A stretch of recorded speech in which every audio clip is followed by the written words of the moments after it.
Good morning and welcome to the Saturday AM Scramble. I'm your host, Lucian Graves, here with my main man, Eric and Mike. We're going to get into some top 25 football. Huge day today. Mike, how you doing? Eric, how you guys feeling today? I'm jacked, man. We got the early game today, so I gotta get out of here earlier than I normally would. But I'm so pumped to go watch some football live with, tens of thousands of my closest friends. I'm pumped. Oh, You're muted. Who do you guys got today, Mike? Who do you guys got today? Rutgers. Who do you guys got today? Ooh. So Rutgers is interesting. Good They can score a lot of points, but their defense is not very good. So it could be a lot of points today in Dinkytown. Wouldn't surprise me. Yeah? Yeah, I think it's gonna be a really good game. Are you confident? I'm confident. I'm a little less confident because for the second week in a row, our best player, Darius Taylor, is not playing. He's out with a hammy, I believe. So that's unfortunate. So that makes me worry a little bit. But, Minnesota's a good home environment. I like our defense a lot. I think, we basically had one of our starting safeties get hurt the first couple plays against Cal, and another one just played the worst game of his career in Corey Parrish. I mean, he was unbelievably bad for whatever reason, but I think that happens. He's still a young player. So I'm confident, but I would be a little more confident if Darius was playing. Okay, that's solid. Hey, what's up with you, brother? How you doing? I'm good, man. Just kind of had a little bit of a rough week, but trying to get back into it and get caught up on all the stuff I've missed over the week. Thankfully, my my personal team is on a bye this week, so didn't fall too far behind on that. But did you win the bye week? That's always important. Got to win the bye week. We always win the bye week. Always. Hey, that's huge. That is huge. People don't understand how big that bye week is. Yeah, we just had one last week, so that's part of why I'm so confident is because we just had it. We're coming off a bye, and PJ Fleck historically is really good coming off of byes. See, that's where we're just coming off a bye week too, so it's going to be interesting to see what we put on the field. Oh yeah, I mean Alabama, Georgia. Know. That's always a big game. Excited for that one. Yeah. Like I said, tonight's probably one of my favorite weeks, probably in the college football whole, because there's so many top games, so many good teams. I mean, last night we got a heavy dose of some crazy football. Wow! And did we ever? That was wow. Yeah, I'm still kind of trying to put that all together. What I was watching last night because I tuned in late, but wow, that was. I think Virginia's still rushing the field. I think they're still on the field right now. I don't think I've ever seen a field rushing like that before. Oh, it was dangerous. It was too fast. They were swallowed those players up. Yeah. As soon as the ball was even caught, the field was rushing. I'm like, wait a second. That's this is a straight up 1995 NCAA tournament basketball game win type rushing the field type stuff. But that was Florida State stunned. Yeah. What's going on in Tallahassee? I mean, I think they're regardless of last night, they're still miles ahead of where they were last season. But yeah, for sure. But they were expected to compete for the ACC, and they're down a game. But they also weren't expected to beat Bama at the start of the season, so they're kind of. Yeah, but I feel like to feel like you're going to make the playoff out of the ACC, I feel like you got to win it or at least be in the title game. Yeah, I mean, I do think a loss to Virginia hurts worse than a loss to Alabama would. So, yeah, conference games always hurt. Yeah, because it's in that conference game that stings a little bit. So, to your point, Lucian, I will say that I lived in the South for a long time, and that's one thing I do miss is October football is so much better in the South. Like in the Big Ten, we always got a couple big games in September, and then everything is loaded into November. But October is exciting in SEC country. Yeah, because that's when you really see the SEC grind really start. Like today, we start SEC play as far as everybody's going to actually play in conference play, but that October stretch starts what we call in the South is the gauntlet. Well, And you guys had all the big rivalry games in October too. right, well, most of them, Yeah. because we still got the Auburn game and LSU, and that's later in the season. But the Tennessee game, obviously, the third Saturday in November, everybody knows what happens then. But where we're going to start today, and we're going to move kind of quickly because I got late start technology and all that good stuff. We're going to start with the top ranked matchups of the weekend. We got number 4 LSU at number 13 Ole Miss. Mike, what are your thoughts on this game?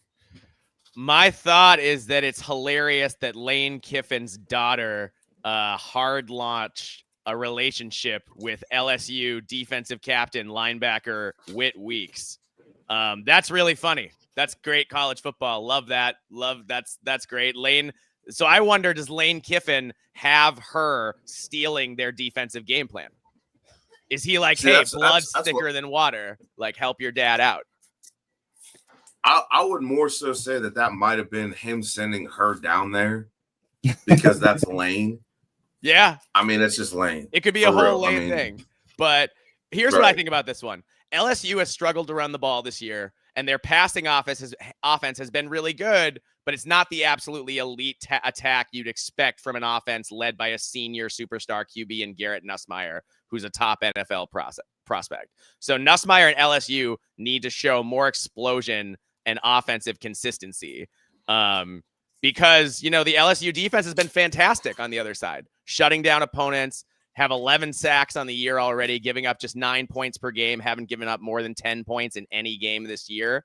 So what happens when they run into a high-octane Ole Miss attack? Here's my question. Which QB is Lane Kiffin going to play? Because to me, as good as Austin Simmons is, Trinidad Chambliss looks like the real deal. And I want to see him taking the snaps. And I think that could be the difference. I think if Chambliss plays, that he helps his dynamic athletic ability and just savvy out there. I think that leads Ole Miss to a narrow victory. I got Ole Miss 30, LSU 27. Yeah, I mean, I agree. I don't think that you can deny what you've seen so far from Chambliss. Like, it sucks for Simmons, but I think, like, in football, especially in college football, you got to ride the hot hand. And what I've seen from Chambliss is just undeniable. He's ridiculous. Yeah. I do think I give the edge to Lane Kiffin as far as a head coach and play caller over Kelly. That's just my personal preference. So I'm right there with you. I think it'll be a little bit higher scoring game, but I've got them 38-35 Ole Miss. Yeah, I'm definitely gonna never pick LSU unless I absolutely have to. So I'm gonna go with the Ole Miss Rebels. And plus, you know me, I'm a big Lane Kiffin fan, so I got Ole Miss in a close one, but I think they pulled out in the fourth quarter. Okay, the next game. Mike's been waiting weeks to talk about this, guys, so I'm going to give him the floor. Eric and Mike go in on this one. Number 6, Oregon at number 3, Penn State. So I've been to a whiteout, gentlemen. I've been to a whiteout, and let me tell you, it's the loudest, most intimidating college football environment I've ever seen, and it isn't close. And I've been to a few big stadiums with big-time teams and big games, but it was so loud I couldn't hear the thoughts inside my head. And that stadium shakes. So it feels like between the noise and the shaking stadium, it feels like you're vibrating, like with it. It's crazy. The crowd is out of control. I put the over-under at 4 false starts for Oregon in this game. I'm serious. I think it's crazy. It's until you've been there and been there for a night whiteout game. It's overwhelming. So I think that's good for Penn State. But on the negative side, Penn State's been somewhat underwhelming this year in the passing game. They have a bajillion starters back. Drew Aller, is a senior, much ballyhooed quarterback. They got a bunch of good wide receivers in the transfer portal, like Devontae Ross, Trevor Pena, and Kyron Hudson. And it's like they're not taking the shots downfield. Drew Aller isn't taking them. He's not forcing the issue into man. When he has man coverage, he's not giving his receivers a chance. He's checking down. And that's not going to do it against Oregon.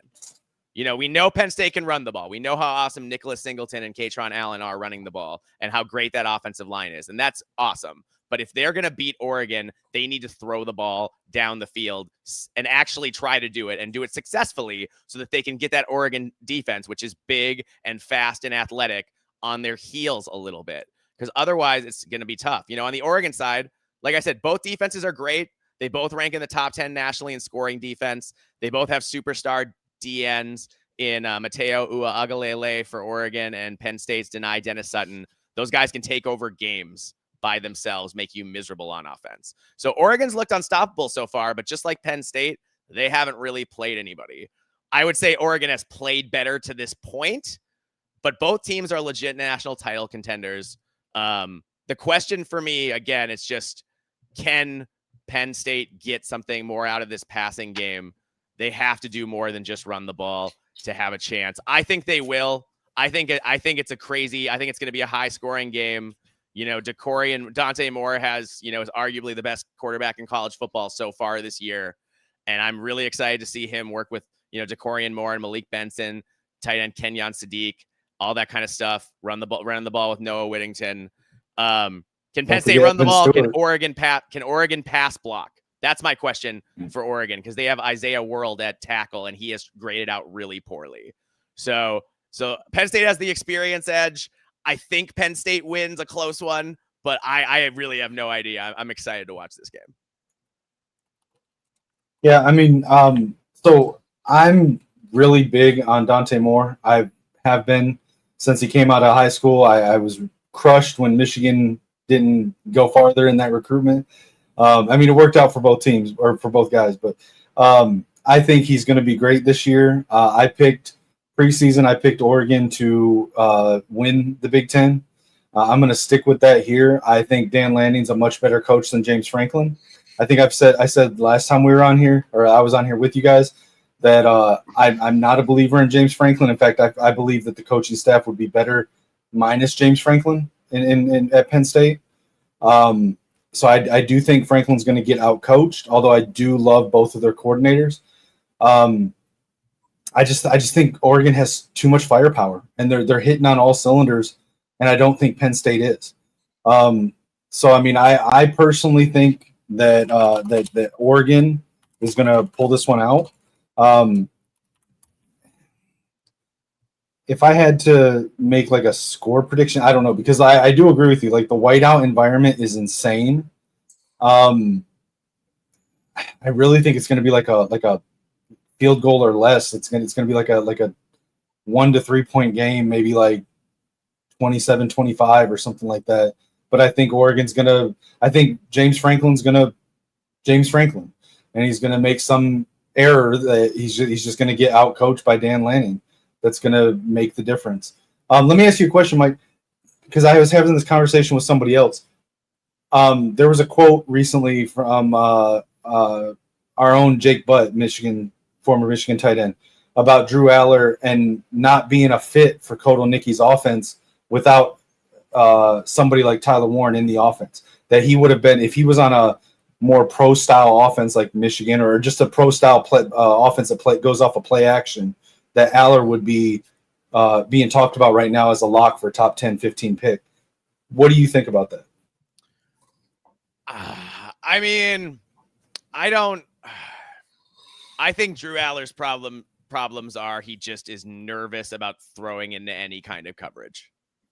Like, I don't think it's about the offensive system. I think Kotelnicki has shown along the way that he can do things with different types of quarterbacks. I think he's a great coordinator. I don't think that if you get, like, Penn State has two of the best coordinators in college football.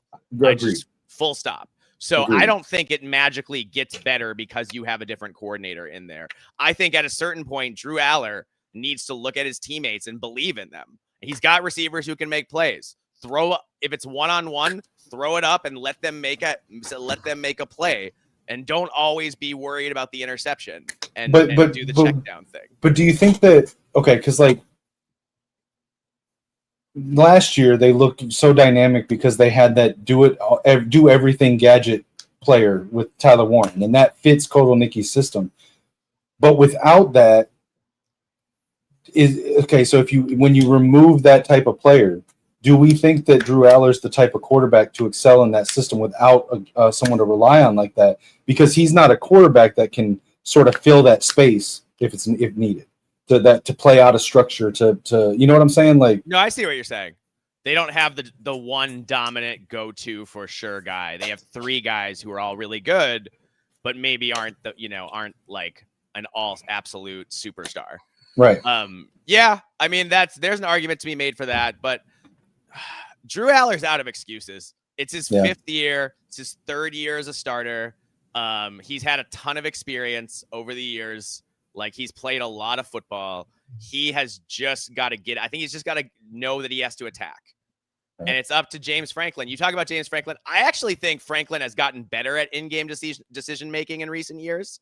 Like, he's gotten more aggressive. He goes for it more on fourth down. He beat us last year. We had them beat, and he beat us on a fake punt late in the fourth quarter. So he rolls the dice more than he used to. So I think Dan Lanning is probably the better coach, but I think it's closer than you make it out to be at this juncture. But yeah, the Drew Aller thing is a good point. You know, maybe if he just had one guy that he knew he could go to, that's what he was comfortable with Tyler Warren. Maybe that was easier than having three guys who may or may not be open. But all I know is if he wants to play in the NFL, he's got to make it work. And his receivers are good enough to make it work. So I expect Drew Aller to play his best ball of the season today. And I also think that Penn State, to some degree, with the weak competition they've played, I think they've been holding back a lot schematically.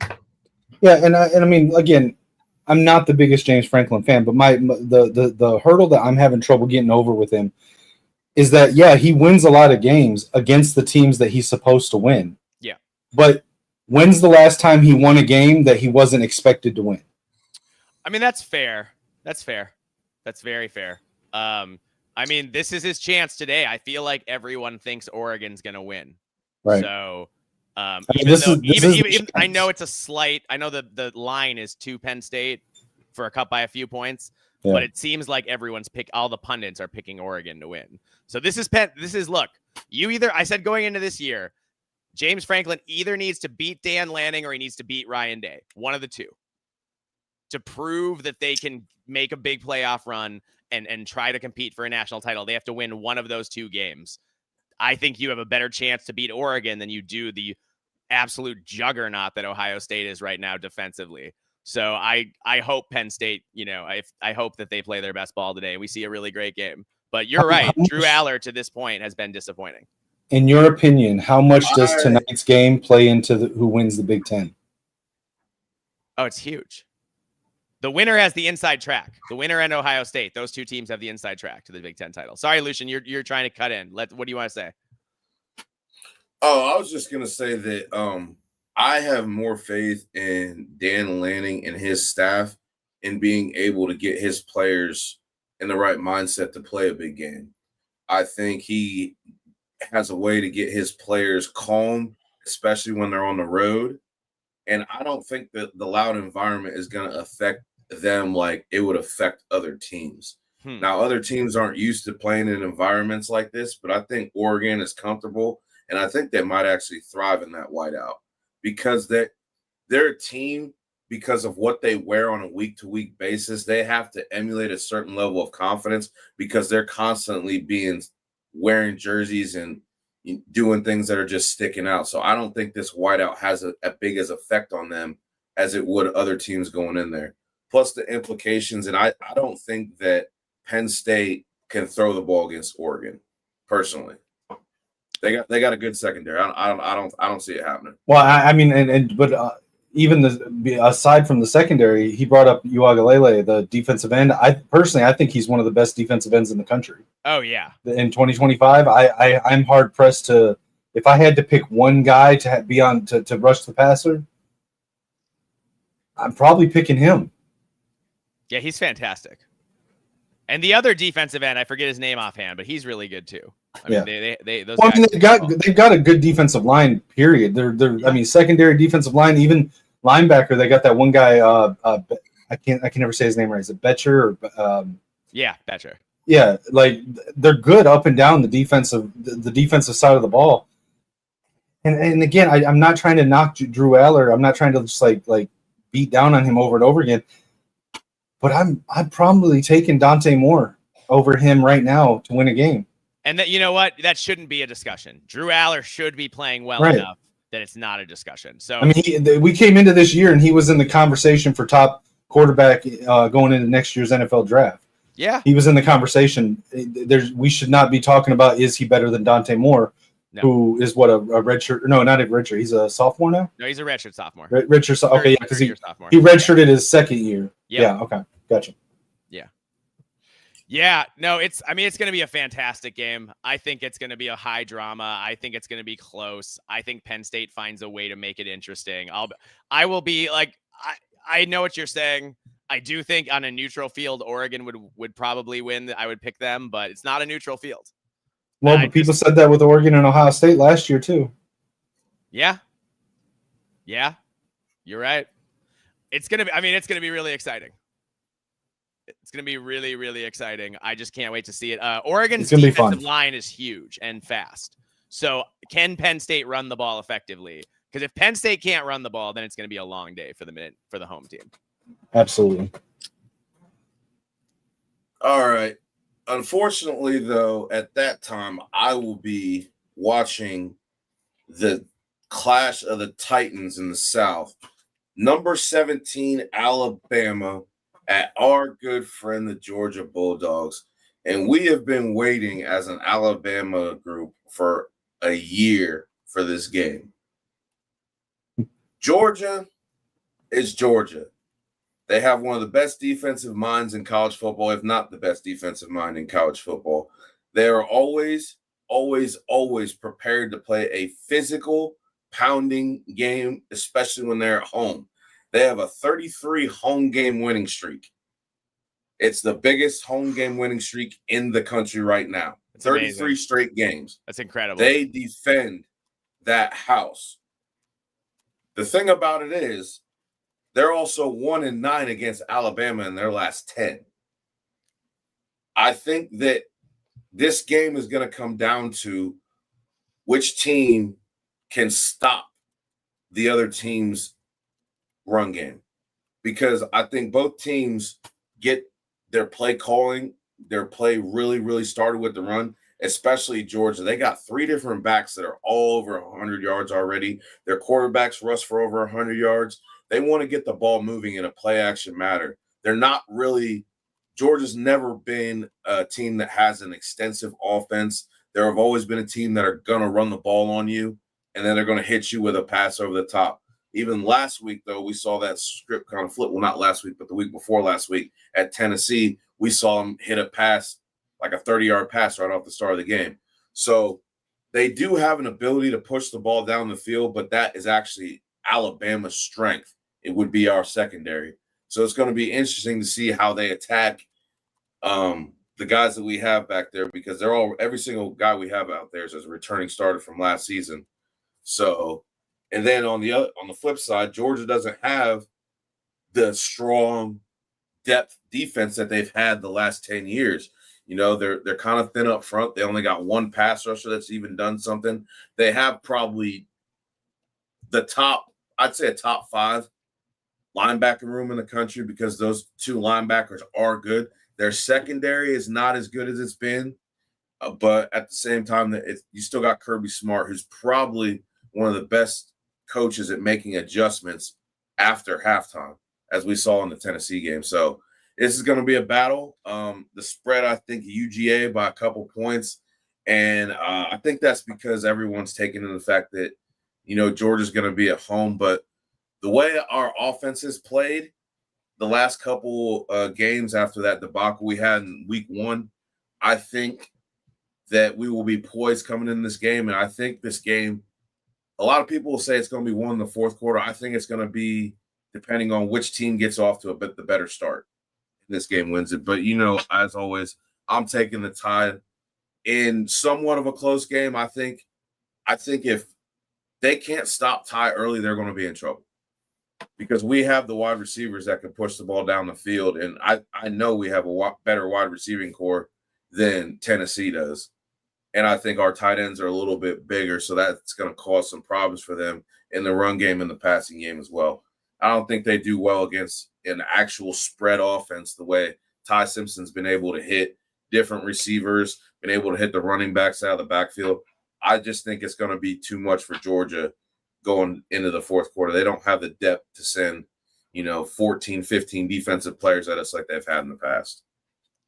Yeah, no, I think I'm with you. The question to me is both teams have great wide receivers. Neither team has that elite superstar pass rusher like we've seen both teams have in the past, So like it's a question of which team can get more pressure on the quarterback and who can cover elite wide receivers in space. Both the quarterbacks are playing really well.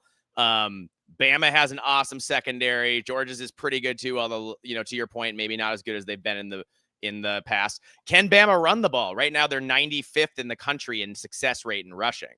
So, can Bama get the running game going a little bit and open things up? But that said, I think Alabama has the offensive coaching advantage. I don't believe in Mike Bobo as OC for Georgia. I think he's very average. So I think Ryan Grubb and Kalen DeBoer out-scheme Kirby Smart and Mike Bobo. I think that's the difference in a really close game. I've got Alabama 38, Georgia 34. And gentlemen, I got to go get to my game. So I'm sorry I have to bounce, but good You're luck, good, Mike.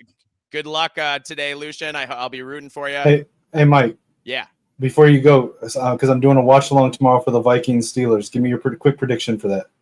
Man, I haven't watched an NFL game since the playoffs last year. Okay. I got nothing. I apologize for that. I'm not an NFL guy except for when college football's over. And then I watch the NFL. I got you. You're good, man. All right.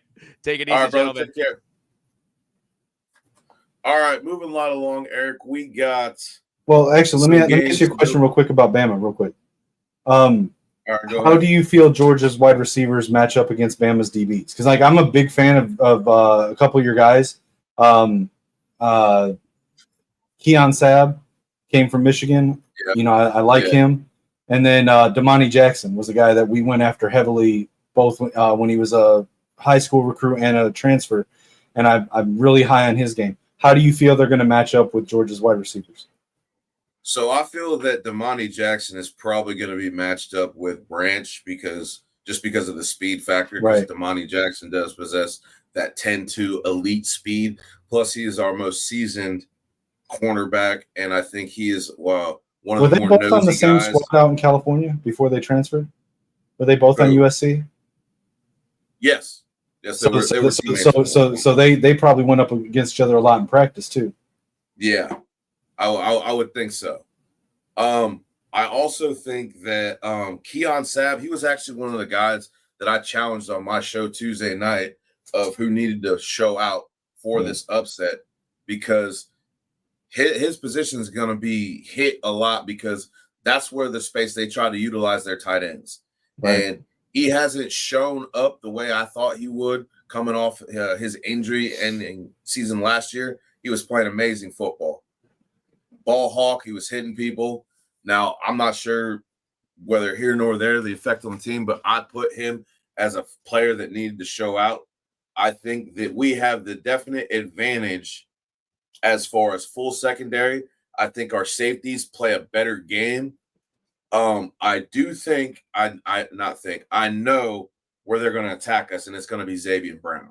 They're going to try to get that 6'4" Kobe on him, and they're going to try to hit him vertical.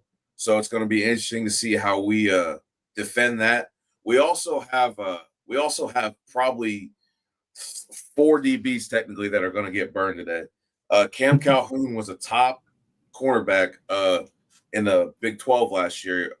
I think he was number 10 in Power 4 football as far as his pro football focus grade. And we have a true freshman in Dijon Lee, who is a 6'4", just absolutely athletic freak. And I think the way that we've been able to set up our defense so far, it's been to kind of combat different teams' receiver level of skill. So the Cam Calhoun is more of a burner. He's fast. He's nosy. He's got great freaking feet. and I think he's probably one of our better corners. But, Xavier Brown is the returning starter, so he's obviously going to get the first burn out there. But I think Dijon Lee and Cam Calhoun play a big, big part in today's game. I like our cornerbacks versus their receivers personally. All right, and then one more question on Bama, since I don't get to talk about Michigan today. When we got Justice Haynes from y'all, all we heard was he wasn't good enough to start for y'all anyway. So with what you've seen from him this year, how are you feeling about Justice Haynes right now? And just a real quick for the people watching. So far for us over here at Michigan, this year through 4 games, he's got 537 yards and 6 touchdowns, averaging 8.1 yards per carry, and hasn't had a game where he hasn't had at least a 50-yard run. I would say that's mostly a lot of it has to do with scheme. A lot of it has to do with who we had as a quarterback last year. I also I don't think Justice really got into the Alabama culture either. I think I don't think he ever really immersed himself into what it meant. So was he a phenomenal player? Yes. But he did make some glaring mistakes for us last year, so I understand why we felt we had to move on. Plus, we have, freshmen coming in. It's Alabama. We're always going to restock the running back room. Right. I was kind of sad to see him leave, but at the same time, it's like he had some glaring problems last year that kind of cost us, whether it was, Jalen Milroe's fault or his fault or whatever the communication breakdown was.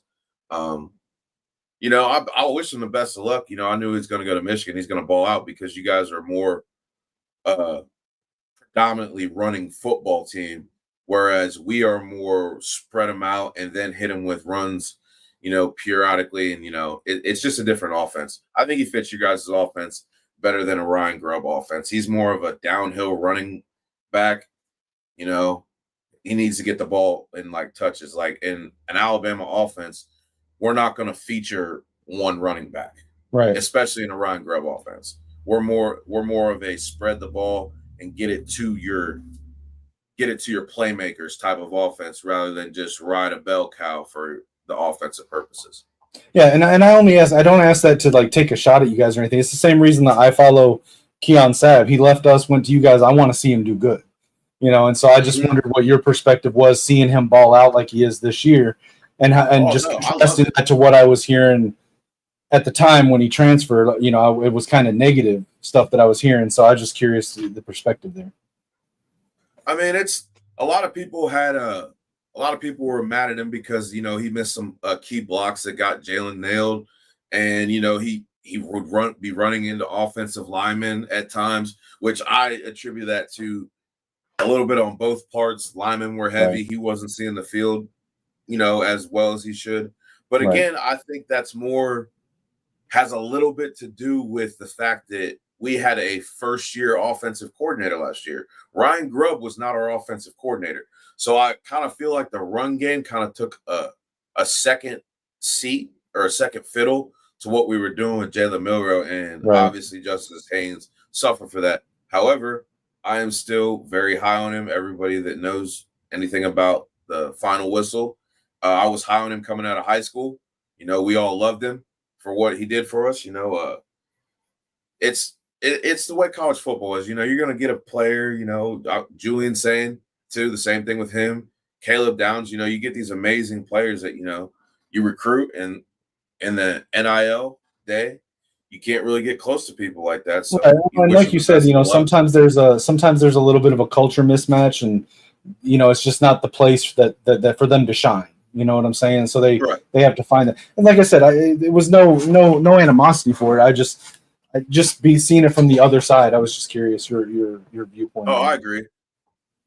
Because so what do we got next? It's kind of the same thing.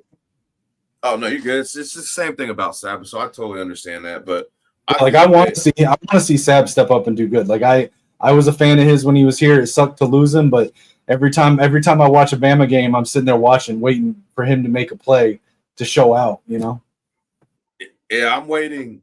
I put him as one of the most important people on our defense this year, and I still think that's the case. because people are not going to necessarily attack our outside corners because of the experience. Now, we don't have the pass rush that we've had in the last couple of years, but we have a way better secondary than we've had the last couple of years. And the only place logically that people are going to try and hurt us would be the middle of the field where the safeties roam and the linebackers are going to be covering people. So it makes sense that Keon Sabb is going to have a big – I think he's going to have a big game tonight. I think he picks off Stockton, and I think he comes up and breaks up some big passes on third down. I think he's going to be a third down savior on our defense tonight. That's what I'm looking for. And I'm not high on Gunnar Stockton either. I haven't been. I've been pretty consistent with that. I really don't think that he's that good of a quarterback. If I had to put a prediction on the game tonight, I would say probably 24-17 Bama.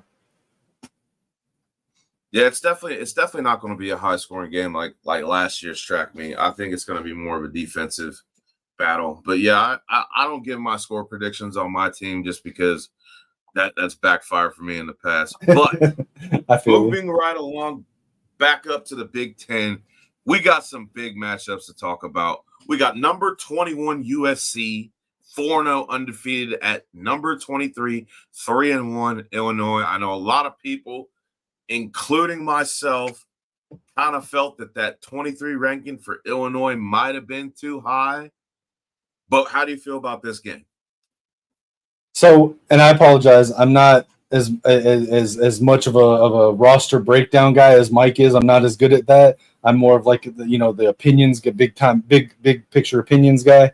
I think USC is a much better team than Illinois. I think Illinois was overhyped coming into this year. I like Altmaier. I just didn't think he had the weapons to live up to the hype. And I've never been a big Brett Bielema fan. I think that USC has plenty of issues, but I think they have the firepower and the athleticism to be able to step up on any weekend. And I just think that they're gonna out athlete Illinois. I like Danton Lynn's defense. It's a version of the Wink Martindale defense that we run at Michigan. And I think that they're really buying into it this year. I think they have a better defense than they have in recent years. Still not where it needs to be, but I think it's more than enough to be able to take care of Illinois. So I do think this is I think it's gonna be a little bit bigger of a win than the point spread would indicate. I don't know about score. I would say probably with the score, I'd say I'll go 28 to 19. And I like I'm gonna agree with you. USC is playing the better football right now. They definitely have the better offense. And I think especially last week I said that I thought Illinois was a little bit maybe more susceptible on defense than people were giving them out for. Obviously, Indiana exposed that. Yep. So I think that I think USC has some offensive weapons that I don't think Illinois is going to be able to deal with. So I got USC winning this by more than the spread. Give me 35-17 USC on that one. Yeah. Next one we got is Auburn at Texas A&M. This game has big SEC implications. Auburn dropping their first one in a close one, against Oklahoma. And then you got the undefeated Texas Aggies. And I don't know if real quick, because I was kind of tuned out last week for a lot of the games because of stuff I had going on. Was there some controversy in the Oklahoma Auburn game? There was, but I felt that Oklahoma won the game clear out. But there was a few. There was some plays. There was a few questionable calls, but it wasn't enough for me to say that Auburn should have won the game. Basically, in my opinion. Now, the other question I have is, again, because I was really wanting to really get a chance to look at Auburn's offense, because I am skeptical to say the least. When I heard that they were doing a 3-quarterback, offensive play caller system, depending on down and distance, I am very skeptical about how this is going to work. I haven't got to actually watch their games very much. I've seen clips, but how has that looked so far? Like, am I not giving them enough credit for this, or am I? No. Do you think I have cause for being as skeptical as I am? I think anybody has cause to be skeptical, especially on who's coaching that football team. I also think that them going on the road last week and then being on the road this week in another hostile environment, in my personal opinion, I think College Station is probably one of the toughest places to play in the entire country. Yeah. Like the 12th man is a real thing. We've been there, and just seeing what that crowd can do and taking good teams, great teams out of their game. Yeah. Auburn right now, the way they're playing football, and especially with the defense, because Texas A&M does possess one of the best linebackers in the country. I think Texas A&M's defense gives Auburn more problems, if not more, the same problems or more problems than Oklahoma did. I also think Oklahoma. Do you think Texas A&M's defense is better than Oklahoma's, or is just a worse matchup? I don't think they're better as far as at least up front. I think they might have some more playmakers as far as on the back half, more so than Oklahoma did. I would give them that advantage, but I would definitely give Texas A&M the advantage of the linebackers, because those dudes are sick when it comes to running sideline to sideline. Yeah. And I don't like Hugh going to College Station, so I'm with the spread. I have Texas A&M 28, Auburn 17. Yeah, and I'll be honest, I haven't gotten to watch either team as much as I would want to be able to really give a score prediction. But I mean, I'm high on Texas A&M, and I'm so skeptical about the offensive system holding up in Auburn this year. As much as I love Cam Coleman on Auburn's offense, I just don't have confidence in their offensive play calling, especially going on the road. I mean, everything that Mike said earlier about the Penn State atmosphere, you could say the same thing about Texas A&M. So I just don't have confidence in Auburn being able to go in and get the win the same way I was with Oregon being able to go into Penn State and get the win. So I'm going to predict a Texas A&M win. I'm going to be right there with you, but I don't know the teams well enough to be able to give a score prediction. Hey, I respect that take. Very honorable, but we're going to get into a game where you probably know a little bit more about. We got number 11 Indiana, who's making a name for themselves this year, coming off the great season they had last year, versus 3-1 Iowa. What do you got on this one? And listen, I'm not necessarily a Cignetti believer, but he keeps winning and people keep counting him out. They keep underselling him, and I get it, but I also see the error of it. Fernando Mendoza is a great quarterback. He's better than Curtis Work was last year. And I think that they've got a big chip on their shoulder, because no matter how good they do, people still keep counting them out because they're Indiana, because it's Cignetti, because a lot of the players came from smaller schools. He just has a really good offensive system. He has a really unique way of scouting players in the transfer portal, looking for players that have actually produced on the field, and not so much looking at players with high ceilings. And I think that they're going to go in and they are going to take care of business at Iowa. I think Iowa, on the flip side, has been given the benefit of the doubt a lot more than they should historically. Kirk Ferentz, while he is a good coach, his offense, I mean, they do have a better offense this year than they have in recent years, but I just don't think it's good enough. I think Gronowski was very overrated coming from the FCS level to Iowa. And I don't think they're going to be able to stack up with the intensity the production that that Indiana has.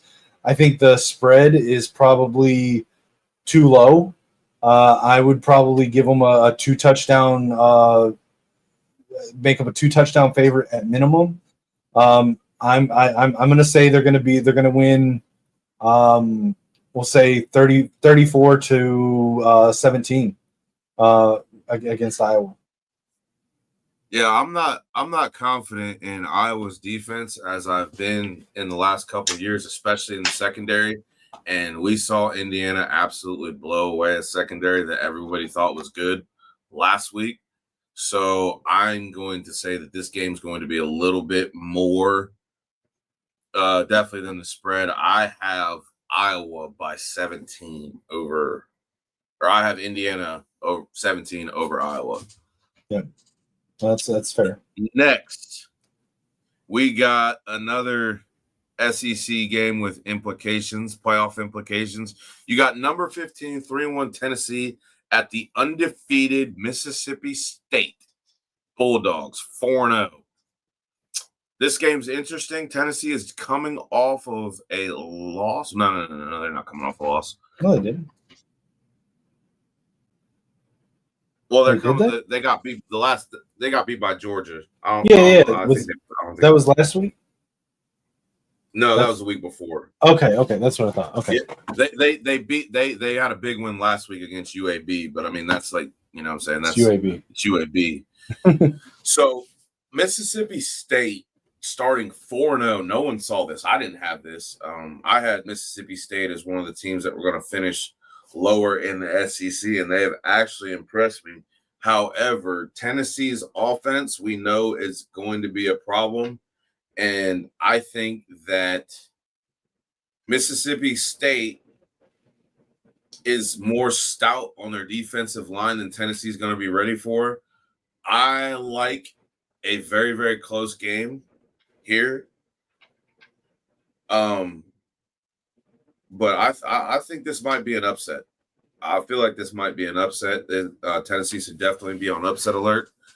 But I would say that they will, in the end, just because of what they went through against UGA, I think Heupel will be able to outmaneuver Mississippi State's defense and take the win in the end. I think it's going to be Tennessee in a close one, and that's probably one of the only times you'll ever hear me take Tennessee in the game. But I think Tennessee takes this in an extremely close game. Yeah, no, I'm right there with you. I think that Mississippi State has been surprising, definitely, but I don't know that they've played against an offense that can spread you out the way that Tennessee's offense is going to, and I think it'll be a close game, but I just don't think they're going to be able to match up over the course of the entire game and be able to get out ahead of Tennessee. I would say probably I'll say Tennessee wins, but I don't think they cover.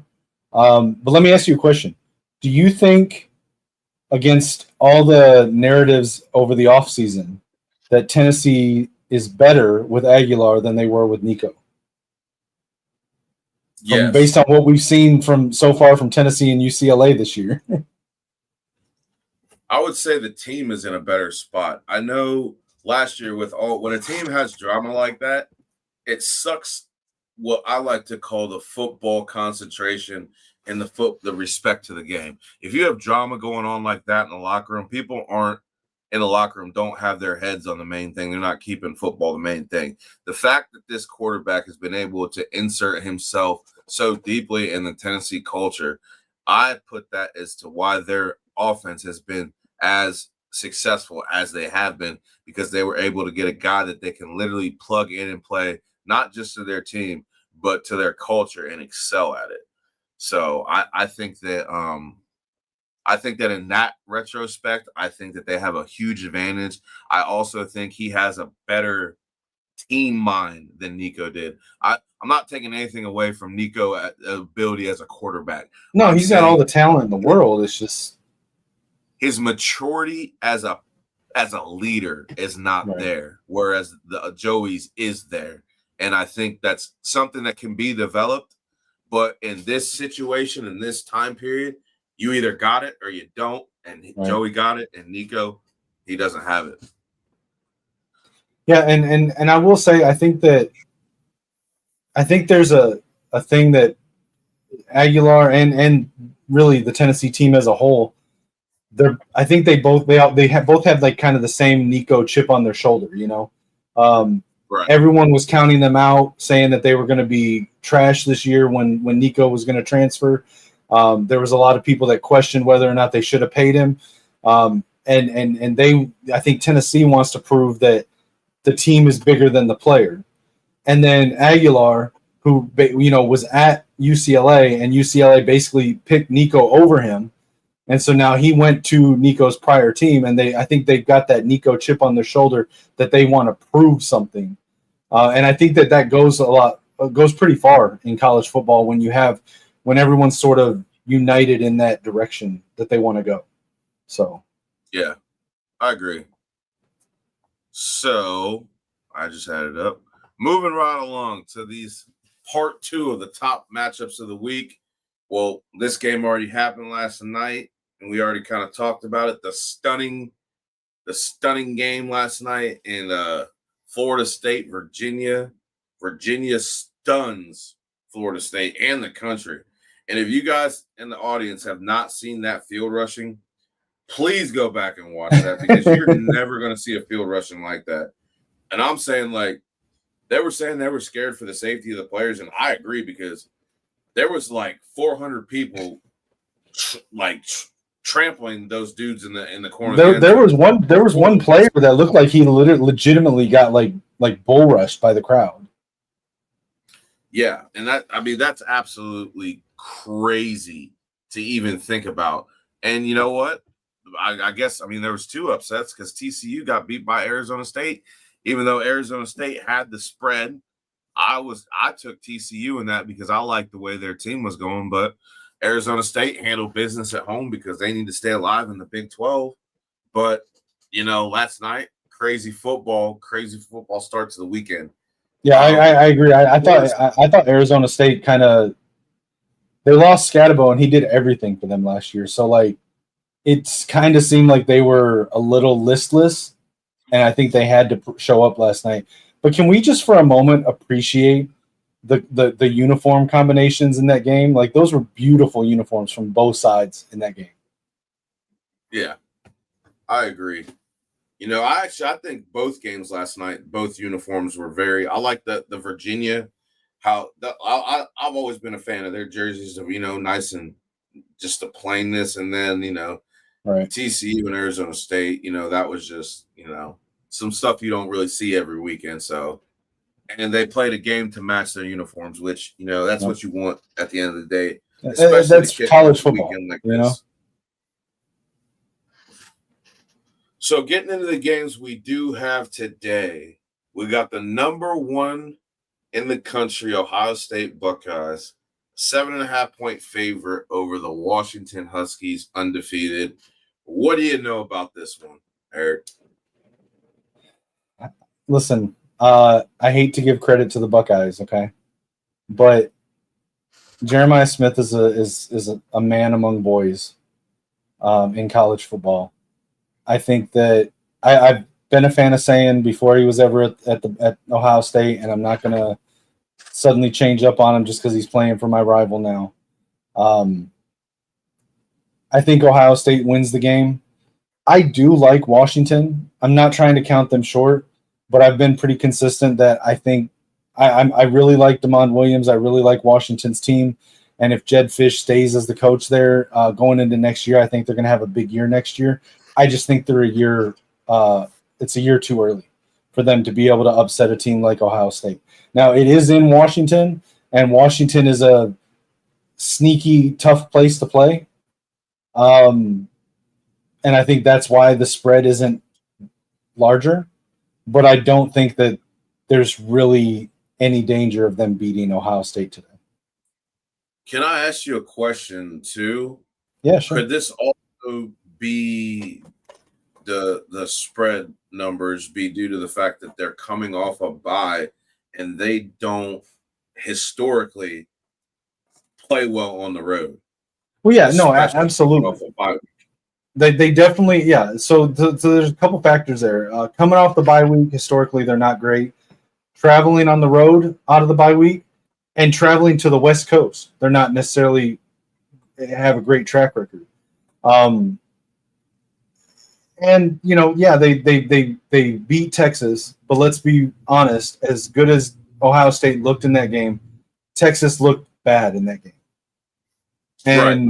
And so I don't want to take anything away because they did beat Texas, but you always kind of, in my opinion, have to take week 1 games with a grain of salt, because a lot of times, and even in week 2, you're not seeing what the team really is, right? So, and whether it's a win or loss, you kind of just have to take it with a grain of salt. And since then, they've played Burger King Tech and Kentucky Fried Chicken State. Like, they haven't played anybody. They played Grambling State and the Ohio Bobcats, and they almost, I won't say almost lost. They didn't look great against Ohio. Yeah, but the fact that Ohio was able to be in a puncher's match against them, kind of, I think all of that plays into the low spread. I just don't think Washington's there yet to get over that hump this year. Next year, if this game was being played in 2026 in Washington with all the factors that we just talked about, I'd probably pick Washington for an upset. I just don't. I just think it's a year too early for that.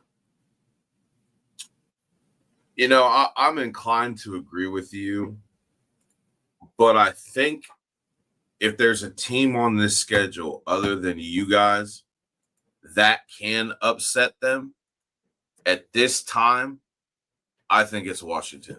I think especially them being on the road, because we all know if Ohio State's playing at home, there's some voodoo magic. It's like Auburn and Columbus. They have some crazy voodoo, and unless they're playing Michigan, which you guys have somehow found a way to counter those, juju with a walk-on quarterback last year. Right. I just think that Ohio State sometimes, especially if they're playing a big game on the road outside of their comfortability, they're going to struggle. And I think Washington has the athletes to make plays against Ohio State to keep this game close. I think Ohio State takes it in a close field goal in the end of the game, but I think Washington has a great chance for the upset. I'm not going to take that away from them. Yeah, I mean, just like Tennessee, I definitely think they should be on upset alert. I just don't think Washington's quite there yet. I think Damon Williams is incredible. I just think we're a year away. Yeah, no, I'm not ruling it out. I just don't see it yet. Because especially, and this is the only reason I'm saying this, is when a weekend starts to go a certain way, it starts to go a certain way. And the fact that we saw two major upsets, one major upset last night and another technical upset, I kind of feel like this might be the weekend where we see a whole bunch of top teams get normalized, or if anything, taken off their immortal perch that they've been sitting at. And that leads me to the next game, a 4-15 battle in the Big 12, 3-0 Arizona versus Iowa State. And this one's in Ames, right? Yes. Yes, it is. So I am going to take Iowa State in this one. I have been high on this team for the last couple years, and going in there getting a win is extremely difficult. They have an amazing home crowd, and I just think the way he's coaching that football team, they're going to be ready for this matchup, and they understand the playoff implications of losing a game at this point in the season, especially a conference game. So give me Iowa State by a full 7. Yeah, I mean, I'm really big on Iowa State. I think Rocco Becht is a little bit underrated. I feel like he should be talked about with that, maybe not like the top 3 quarterbacks in the country, but just that tier right underneath the top few. I think Rocco Beck definitely has a great future as a quarterback for a career, and I wouldn't count him out. I do like Iowa State a lot more than I like Arizona, especially at home, and I think that the spread is too low for this game. I'm not sure if I would go the over, but I definitely think that Iowa State wins and covers. I'll say a 10-point game. We'll say 34-24. Okay, I can get with that. I can get with that.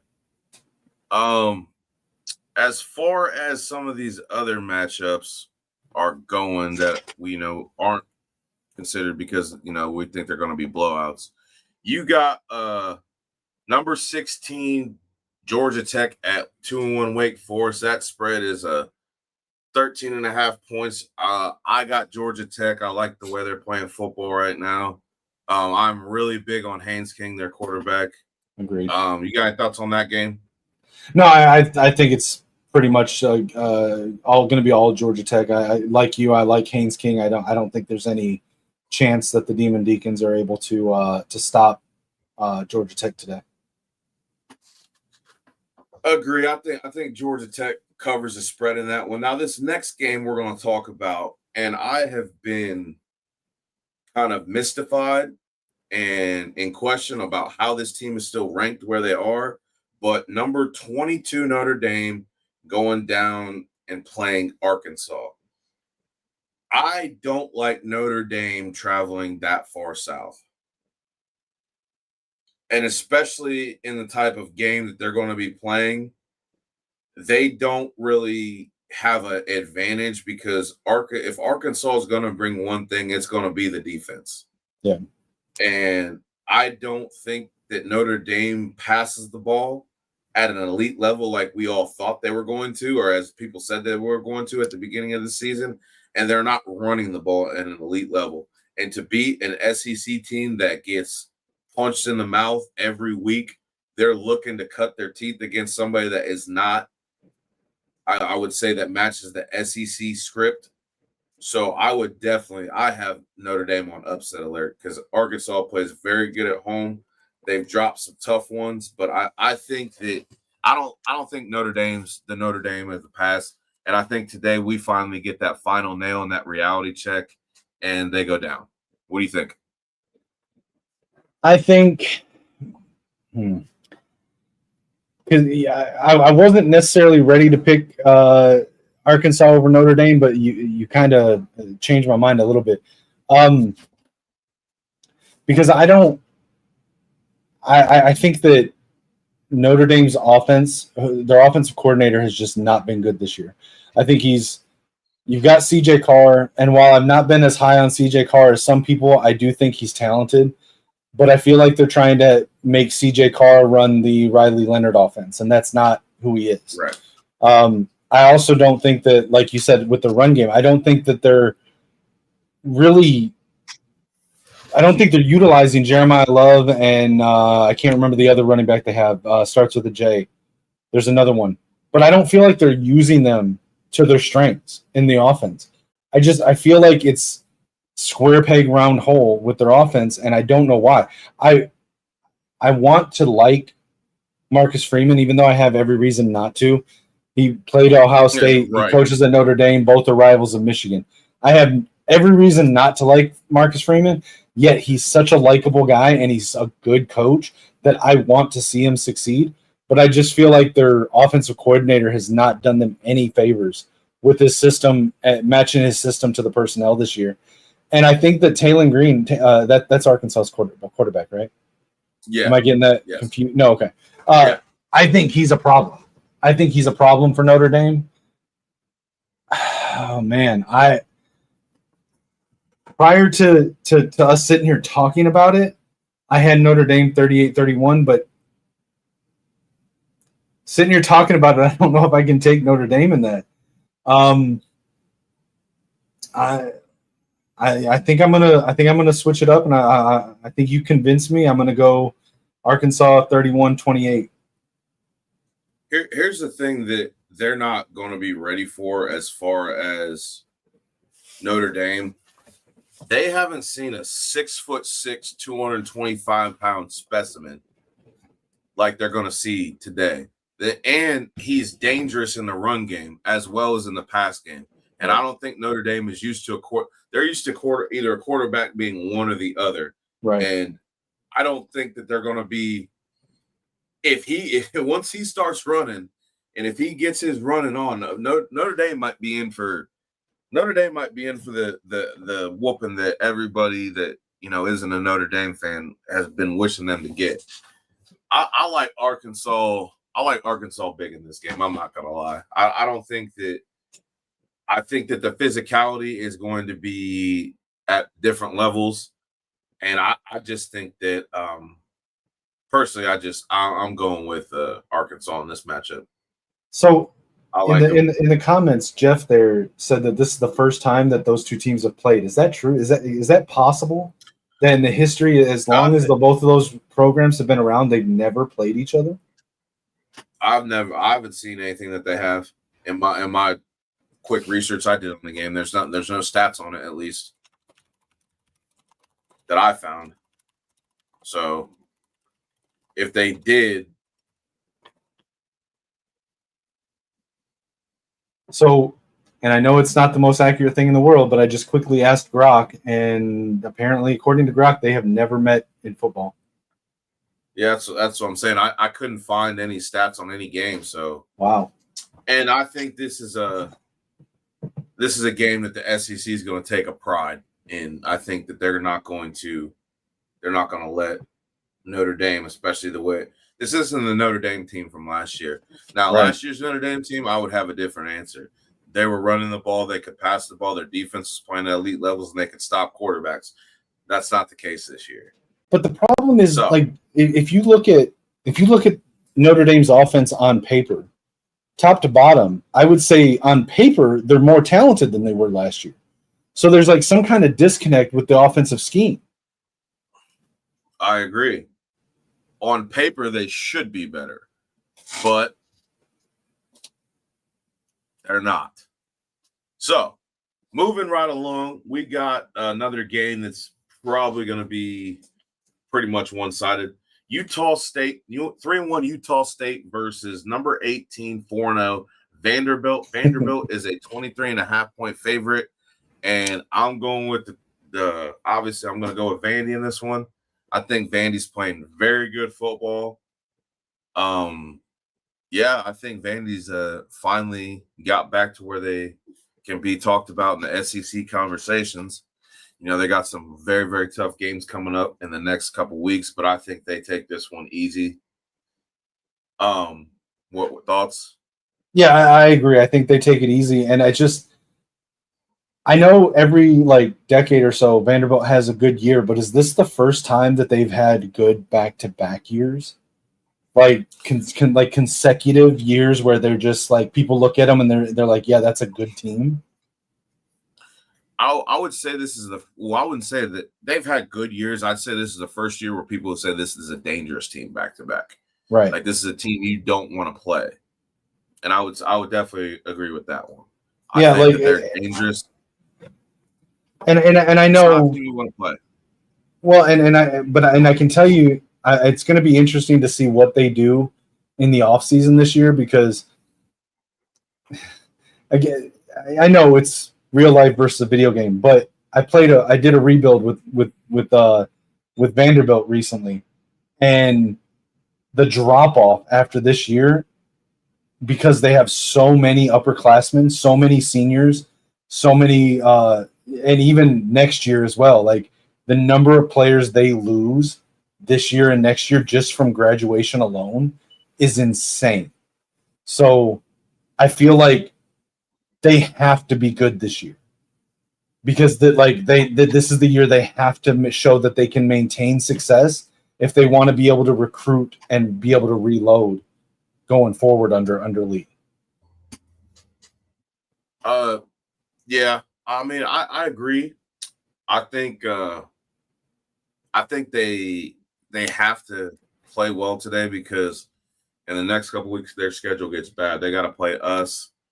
They get to South Carolina, or no, they already beat South Carolina. They got Missouri, they got Texas, and they got LSU. So they got. What do you think is Vanderbilt's ceiling as far as win-loss record this year? Do you think they could make the playoffs like Indiana did last year, or do you think they're not going to be able to because of their schedule? The SEC is a gauntlet right now. It's too early to say because we haven't had enough conference play for me to be able to tell that. I think they have a good chance, but I think how they play down the schedule if they stay healthy, because that team can't afford to take big injuries because they're not based off depth. They're based off their players, their game time, their game breakers making plays. So that's another thing you have to take into consideration. Because of this SEC grind everyone's going to go into, you're not going to get a cupcake for the next 2 months, 2.5 months, really. Some of these teams might not get a cupcake till pretty near December. But it's going to be interesting to see how Vandy holds up against the actual SEC schedule and being able to take on an Alabama, then a Missouri, then a Texas, then an Auburn. Like, these are teams that have defenses, and these defensive lines are 300 pounds. So it's going to be interesting. I think they got a good shot to make some decent noise, but I don't think they're going to fare well, especially against some of the more depth-having teams. Right. Yeah, it'll be interesting to see. The next one that is on there that is probably going to be a blowout, in my personal opinion, is 0-3 UMass at Missouri. This one is a 44.5-point spread. I don't think we even need to talk about this. Missouri's probably going to run for about 350 because, in my opinion, Missouri's been probably the best rushing team so far in the country this year. That running back is a dog. And I don't think UMass is going to have anything to say about that. So I think they take this huge. I think they do win big. I don't know if I would bet on a 44-point win, but I do think they take it big. I think it'll probably be like a 30-point win. I think Prbula is. UMass hasn't won a game though. Yeah, but I don't know. It's just hard for me. I mean, I know they happen, but it's just hard for me to see a 44-point win between Division I teams. Fair. I mean, I'm not saying it can't happen. I mean, we just watched it happen, but like, I just feel like they're too rare to really predict them to happen. Well, that's fair. The next game, kind of quietly, number 25 undefeated BYU at Colorado. BYU is a 6.5-point favorite. I am going BYU. I think they take it by 2 scores personally. Thoughts? I'm not very high on Colorado right now. I think BYU has got to win this game. I'm not high on Colorado, but I am high on Caden Salter. And I do personally think Caden Salter has to show something, and this is the game to do it. So I do actually think that Colorado will get a close win over BYU today. It may only be 3 to 5 points, but I think that Colorado does win. And again, that's more born out of I think Salter has a future potentially in the NFL, but he has to show something, and it has to start today. I like that take, brother. All right. Well, that has exhausted these top games. Do you have any final thoughts for the audience? I know Michigan's on a bye week, and you don't have a lot to talk about. What did you think of the game last week? Because I know it was only a 3-point win, but I felt like Michigan dominated that game. It was a couple small things that made it a close game. The not taking the timeout and allowing that Hail Mary, just little things. But I felt like we really kind of dominated the game. And Jayshon Barham at moving him from linebacker to defensive end is incredible. I think that you guys definitely made adjustments to stop an offense that was considered to be a juggernaut right now. And I think that is a great booster going forward for the Michigan defense. And I also think on the offensive side of football, you guys were able to do some things that a lot of people in the country had lost faith in. And you guys surprised me. I think that I am encouraged now, because before last week I was kind of questioning what direction your guys' team was moving, especially going forward, the big games you guys have. But definitely won me over with that win last weekend. I'm not gonna lie. I mean, okay, Justice Haynes has been great for us. I mean, he's nearing Heisman campaign talk with the stats he's put up for us so far. The problem for us early on, the first couple weeks, from what I've heard is from people around the program, is that Sharon Moore was too conservative and he wasn't letting Chip Lindsey run his offense. There was a lot of things that they installed over the offseason that he wasn't allowing to be called in the first two games. And it was just a poor game plan going into Oklahoma. Coming out of that, I think he was playing scared, or play calling scared, in the sense that we've got this amazing talent in Bryce Underwood, and he's afraid of him getting injured. Like he did the same thing when we had JJ McCarthy. JJ can run. They wouldn't let him run because they knew they didn't really have a good quarterback behind him.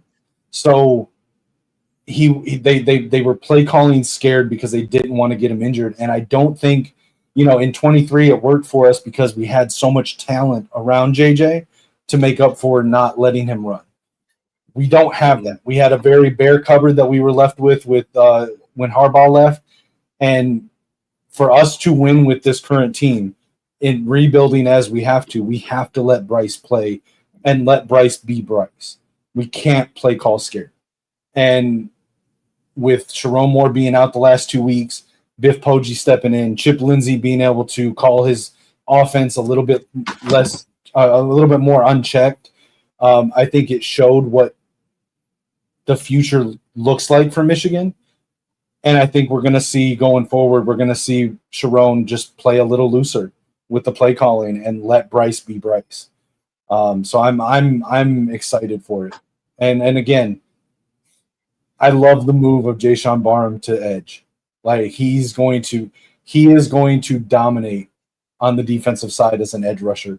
I think that coming into this season, we looked at our linebackers and thought we were a lot thinner than we were. So when Jayshawn was deciding whether or not to come back, he got the recommendation from the NFL scouts that his future in the NFL would be that Micah Parsons style edge rusher, not the off-ball linebacker. And right. I think that when we saw how much Jimmy Rolder and Cole Sullivan have stepped up as linebacker depth to where they were calling Jimmy Rolder a third starter, and Cole Sullivan's coming in and making big plays every time he's put in the game, that allowed Wink the freedom to move Jayshawn Barham down to edge. And I think it's going to be amazing to watch. So if you guys get a chance to catch Michigan's games going forward this year, number one on defense, Jayshawn Barham could potentially be playing himself into a first-round draft pick. I would say that a lot of Alabama fans are going to be tuned into Michigan just because of Justice Haynes, and should be. He's looking great. Just the implications you guys have, because there's not a single person that wears an A on their chest that's a fan of the Buckeyes. So I have that game circled. I want another maize and blue win so I can hear all these suck-eyes in this state just cry for another year. The biggest problem for us is our wide receivers. Like, we have got to get some top-end wide receivers in the portal this year. The number of drops we have through the first 4 weeks is insane. We've got to get Bryce some receivers. You can't say that because the drops are a problem on our team, and we got Ryan freaking Williams. So I think that's. We'll take Ryan Williams. We'll take Ryan Williams. Let's offer him the bag. No, what I was saying as a point to, like, it's more. It might not be the star power that you guys are missing. You guys, I'd say it's probably more so consistency, right? Because we've seen a lot of football, a lot of great receivers not be top names, but they're just so damn consistent right? That they're highly effective. And I think that's what you guys need to more so look for. And because a lot of stars when they transfer aren't really good team guys. Now, I'm not saying there's not those out there, but I would more so like to see you guys go after somebody that is successful on maybe not such a larger scale, like maybe one of those receivers from West Virginia, or one of those receivers from out west that are performing high. They're just not. They just don't have a Michigan stage. I want to see you guys go get a top performer right out of this transfer portal. Someone that's actually established that we don't have to worry about. Okay, is he going to do this? Okay, is he going to do that? Like, whether it's getting in like a 5-star and you're not really sure what that 5-star is going to be. I want you guys to go to a university where a guy had 95, 120 catches, 1,300 yards passing, and 14 tutties. Like that's more the wide receiver. The problem is that your guys' offense. The problem is that we brought in some really good young wide receivers. Andrew Marsh, I think, is going to show out over the course of the season. Jamar Browder is a guy that if we can get him in there, I mean, he's just we just call him hands among us because he catches everything in his vicinity. But they're young, and we've got guys coming in next year, Travis Johnson and Zion Robinson and Jalen Pyle, who are going to be great, I think, wide receivers. But we need to bring in. We don't have a real burner wide receiver. Like Marsh is good. Travis Johnson is going to be good in that regard next year. But again, we can't wait for them to develop with Bryce. We need to bring in one or two like guys that are there now, that are ready to be wide receiver ones now for Bryce, and we need to get some speed in there and some consistency. That's the biggest problem for us right now, I would say. And we can't waste Bryce's talent. The problem is that last year they didn't want to pay for portal wide receivers because of what they were asking for. I think Zachariah Branch got like $5 million from Georgia or some stupid number. Yeah, and they didn't want to pay that in the portal, but we really have to this year. We have to do whatever it takes to get at least one, preferably two, right now wide receivers. I'm inclined to agree with you, but before we get out of here, you got a question from the audience. Yeah, what's up? From my panel guy, Van Edwards. He works on the network with me. Question, fellas, how are you feeling about Texas Tech right now? Going to a physical Utah and whipping them like that. I'm salty that we couldn't get the show started on time because I want to talk to Mike about this, because this is something we talked about last weekend. I had Texas Tech winning this game, and he picked the Utes because of that defense. And I said that there are certain teams that play good early in the day, and Texas Tech is one of those teams. Yeah. I think Texas Tech is on the map. I think they're my pick right now to win that conference.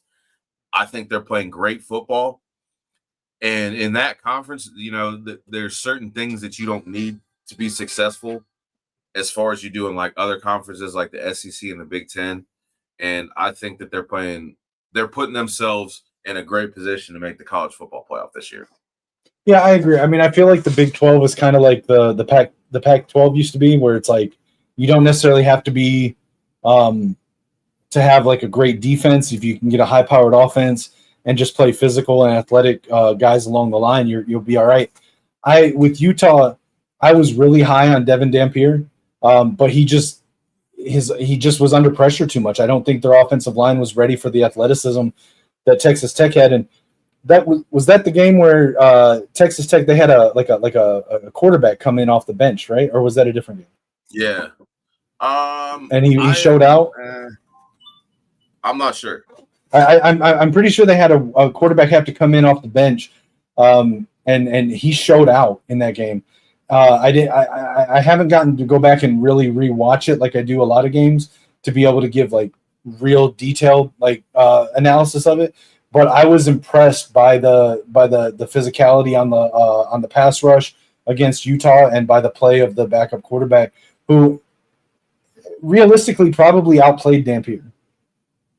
And as much as I like Dampier, I have to admit he really kind of got outplayed, just under pressure and just like rising up in that big moment. So I give all the credit to Texas Tech, and I think Texas Tech I kind of look at in the same way that I look at Texas A&M in a way that they have been spending money left and right for the last two years or so, and like at some point it's got to pay off. So I think that's what we're starting to see right now. I think they have probably a way more athletic defense than people give them credit for. And when you actually get to looking those dudes in the eye, it's a whole hell of a lot different than looking at them on paper. I think Texas Tech makes the playoffs, and I think they win the Big 12. Yeah. As far as answering that question, I don't know if I'd pick them to win the Big 12 because I'm still really high on Iowa State. But I think they're definitely in the conversation. I like that. I like those two teams for the championship in that conference. Yeah.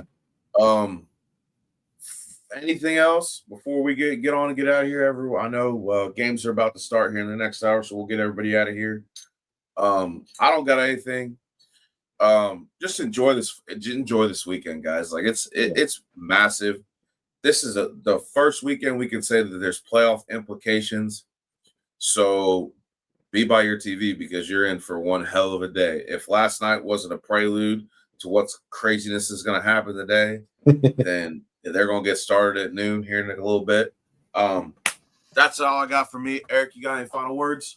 No, I'm just like you said, enjoy the slate of games. For I normally kind of tune out the weeks when Michigan's on a bye week, but this is a great weekend to have a bye week. So, because there's so many good games for me to watch today that I have reasons to be interested in, even though my team's not playing. I think it's going to be a fun weekend.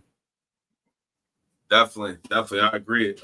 These last couple weeks, our bye week last week, I got to watch some good games too. So I think they're doing a better job of scheduling as far as opponents, and maybe it just worked out the way it worked out. But right. I am excited for football today, and we're gonna get you guys out of here.